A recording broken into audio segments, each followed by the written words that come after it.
Hello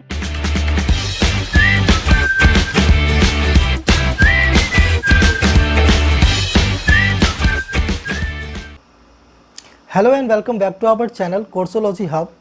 तो ये हमारा 21 डिसेबिलिटी के अंतर्गत एक नया टॉपिक है जिसका नाम है ड्राफिज़म, जिसे हम लोग हिंदी में कहते हैं बोनापन। तो सबसे पहले हम बोनापन के बारे में जानते हैं कि आपको पता होगा कि RPWD एक्ट जो हमारा 2016 में बनकर तैयार हुआ, जिसके अंदर गवर्नमेंट ऑफ इंडिया ने 21 डिसेबिलिटी को जगह दी है, उसके अंतर्गत बोनेपन को भी जगह दी गई है। बोनेपन को जगह किसके अंदर दी गई है? तो बोनेपन को ऑर्थोपेडिक डिसेबिलिटी के अंदर में जगह दी गई है। तो सबसे पहले हम बात करते हैं कि बोनेपन की परिभाषा के बारे में, क्योंकि हो सकता है कि बोनेपन की परिभाषा से संबंधित एक क्वेश्चन आपके पेपर में आ जाए कि बोनेपन को आप किस, जैसे हम लोग मानते हैं कि 40% से ज़्यादा वाले लोगों को डिसेबिलिटी की कैटेगरी में रखा जाता है, तो कौन सा व्यक्ति ऐसा होगा जो बोना है और कौन सा व्यक्ति ऐसा होगा जो बोना नहीं है। कि जिस व्यक्ति की ऊंचाई 4 फीट 10 इंच से कम होगी, याद रखिएगा, जिस व्यक्ति की ऊंचाई 4 फीट 10 इंच से कम होगी, या फिर सेंटीमीटर में कहें तो 147.32 सेंटीमीटर से कम होगी, वह व्यक्ति बोनेपन की श्रेणी में आएगा। जिस व्यक्ति की ऊंचाई 4 फीट 10 इंच से कम, ठीक है, या फिर उसकी सेंटीमीटर में 147.32 सेंटीमीटर से कम होगा, तो वह व्यक्ति बोनेपन की श्रेणी में आएगा। ठीक है, तो याद रखिएगा, ये तो हमारी परिभाषा क्लियर हो गई कि बोनापन में कौन सा व्यक्ति आ सकता है और कौन सा व्यक्ति नहीं आ सकता है।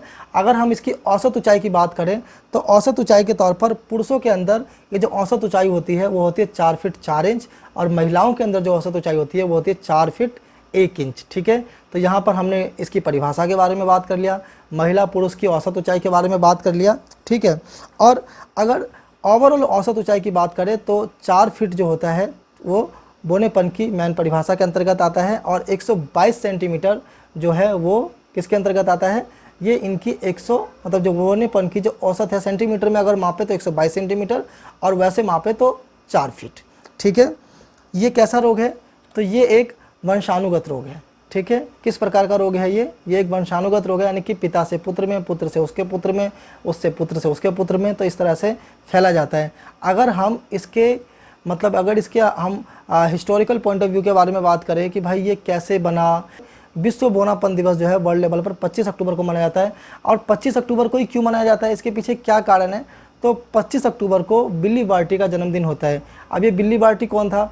तो बिली बार्टी जो था ये एक अमेरिकन व्यक्ति था जो कि बोना था, और इसने वहाँ पर LPA नाम का एक संगठन बनाया था जिसको हम कहते हैं little people of America, LPA। ठीक है, लिटिल पीपल ऑफ अमेरिका नाम का संगठन बनाया, जिसके अंदर आज लगभग 6500 से ज़्यादा बोने लोग जो हैं वो उसके अंदर ज्वाइन किए हुए हैं। अब ये लेवल जो है ये पूरे वर्ल्ड लेवल से भी डिजिटली अब लोग ज्वाइन कर रहे हैं, लेकिन ये संगठन अमेरिका के अंदर आज भी रन कर रहा है। तो बिली बार्टी ने बोनेपन के लिए काफ़ी काम किया, इसीलिए उसी के जन्म दिवस पर 25 अक्टूबर को वर्ल्ड ड्राफिज़म डे मनाया जाता है। अगर हम बोनेपन का अगर वैज्ञानिक नाम कहें तो एकेंड्रोप्लासिया। ठीक है, और इसके अगर बात की जाए कि आखिरकार बोनेपन की स्थिति ऐसी निर्माण होती क्यों, क्योंकि वंशानुगत रोग है, और एकेंड्रोप्लासिया का मतलब होता है कि हमारी हड्डी का विकसित ना हो पाना, यानी कि हमारी की जो रीढ़ की हड्डी होती है उसका पूर्ण रूप से विकसित ना हो पाने के कारण ही बोनेपन की स्थिति विद्यमान होती है, जिस स्थिति को हम लोग एकेंड्रोप्लासिया कहते हैं। अगर कहा जाए, अगर शुद्ध भाषा में कहा जाए तो बोनेपन का वैज्ञानिक नाम भी एकेंड्रोप्लासिया है।